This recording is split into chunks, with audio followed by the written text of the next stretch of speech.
Welcome back to another first impression. This time for the anime, Tojima wants to be a Kamen Rider. Synopsis from any list. The story of Tojima wants to be a Kamen Rider follows Tanzaburou Tojima, a 40-year-old man who's abnormally obsessed with the Kamen Rider franchise. Tojima is about to give up on his dream of becoming a hero until Shang's encounter with the robber changes his fate forever. So this show, I had no idea what I got into. I am very surprised, to say the least. Now, in the show we have Tojima. He's the guy on the bottom. He likes Kamen Rider. As a child, he loved Kamen Rider. He wants to be a hero when he grows up. Now, he is 40 years and he's not a hero. He is training every day. He's pretty strong. However, he can't transform. There's no magic. He's not special. He's just a normal, very strong dude. Until there's a series of robberies from a group that cosplays as Shocker. Now, Shocker is like the antagonist of the Kamen Rider. I have no idea about Kamen Rider, just FYI, but the show is saying, as an antagonist of Kamen Rider, you have Shocker. And they cosplay as them and rob banks. Convenience stores, not banks.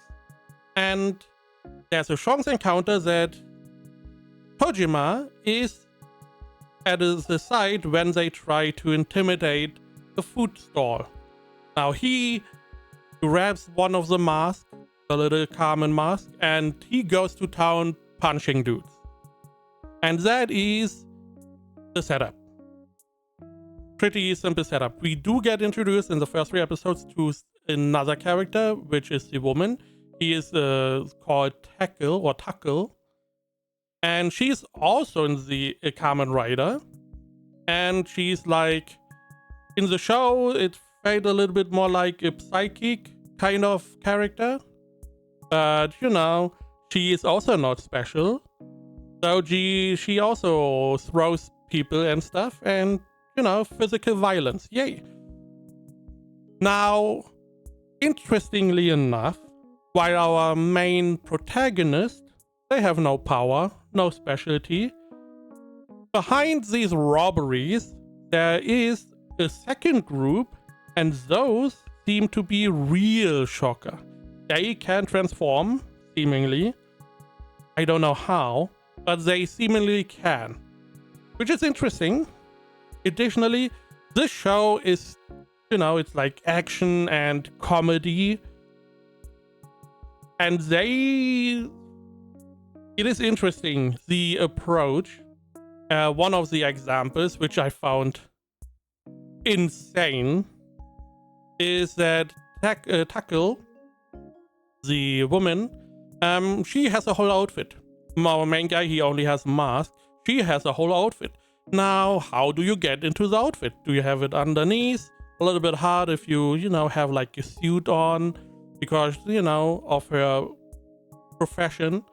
Do you go into a telephone booth and you transform like Superman? Or you can just strip on the street, half naked, underwear on, and just put on the costume. That is how she transforms. Quotation. Transform. It is insane. There's also some part of the art style. The art style is but it is a unique art style. The blushing is a lot different than you would be accustomed to. The character designs are a little bit not different, but they are somewhat unique. Some of the proportions are weird, I have to say. Now, I was like, okay, why is this? So I checked the source material, the manga, and the manga is not that high fidelity in the, you know, in how it looks. It doesn't look that good, that detailed. And somehow the studio was able to take that and put it into an anime that looks what you imagine the manga would look as an anime. It is insane how talented some of these studios are in, copying the style into an animated form. It is insane, I have to admit. Very well done. Now, this show is very hard to place for me because the action is really good. The music, even though I don't like to comment on music, I'm not really a sound guy. Everyone has their own title music. Whenever Tojima comes in and he's a Kamen Rider, you have in the background like someone singing Kamen Rider, ooh, has like a theme song similar to, I imagine, how Kamen Rider was at the time. They did showcase whenever Kamen Rider was fighting, there was a background song that more or less, he used the moves that the background song was singing. And here as well, whenever Toujima is on the scene, you have a background song for Kamen Rider. Whenever Tackle is on the screen and fighting, you have a background song for Tackle. I imagine we have 2 more people here. One definitely another Kamen Rider. I don't know if the other one also is one. And I imagine they also have their own theme song. I believe Shocker also has their own song, which is like, there's a lot that went into the show. There seems to be a lot of love.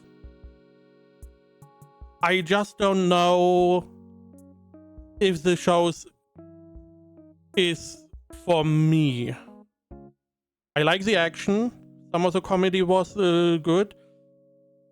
Animation, whenever they want to, is pretty top notch. Naturally, they do have to, whenever it's not needed, save the budget. That is clear. The source material, I mean, some of the scenes are a little bit questionable normally, but I can understand why they would do this. As example, quote-unquote, transformation of Tackle, her stripping down, makes sense. It's just making fun of, transformation sequences. It's not magic, at least not for our protagonist. I'm a little bit torn, and after 3 episodes, I am not too sure. Now, AniList has it at 75% mean score, my anime list at 7.67. That is why I want always to include these scores so you can see what people, not me, think about the show. And I would say a 7 out of 10. I would even give it a high 7 out of 10.